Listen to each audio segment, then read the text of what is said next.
প্রধান উপদেষ্টাকে ঈদ কার্ড পাঠালেন তারেক রহমান। অন্তর্বর্তী সরকারের প্রধান উপদেষ্টা ডক্টর মোহাম্মদ ইউনূসকে ঈদ উল ফিতরের শুভেচ্ছা কার্ড পাঠিয়েছেন বাংলাদেশ জাতীয়তাবাদী দলের ভারপ্রাপ্ত চেয়ারম্যান তারেক রহমান। আজ বৃহস্পতিবার প্রধান উপদেষ্টার কার্যালয়ে বিএনপির যুগ্ম মহাসচিব শহীদউদ্দিন চৌধুরিয়ানী এই কার্ড পৌঁছে দেন। বিএনপির মিডিয়া সেলের সদস্য সাইরুল কবির খান বার্তা সংস্থায় তথ্য নিশ্চিত করেছেন। শুভেচ্ছা কার্ড গ্রহণ করেন প্রধান উপদেষ্টার সচিব সাইফুল্লাহ পান্না।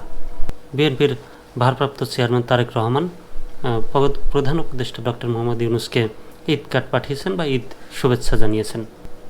এর আগে কিন্তু ভারত সরকার নরেন্দ্র মোদী ডক্টর মোহাম্মদ ইউনূসকে স্বাধীনতা দিবসের শুভেচ্ছা জানিয়েছেন এবং তিনি বলেছেন দুই দেশের সম্পর্ক আরও কীভাবে মজবুত করা যায়, ভালো করা যায়, স্বাধীনতার প্রেরণাকে সামনে রেখে বা স্বাধীনতাই দুই দেশের সম্পর্ককে আরও মজবুত করবে।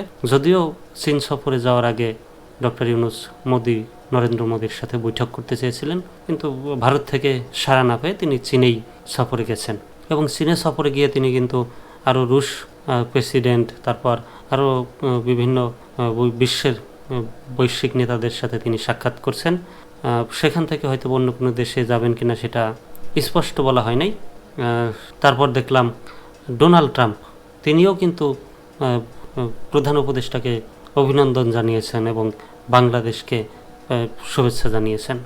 আস্তে আস্তে ধীরে ধীরে কিন্তু শুভেচ্ছার সংখ্যা বাড়ছে। পশ্চিমা বিশ্বের নেতারা, তারপর বহির্বিশ্বের নেতারা ধীরে ধীরে কিন্তু ডক্টর ইউনূসকে শুভেচ্ছা বার্তা পাঠাচ্ছেন।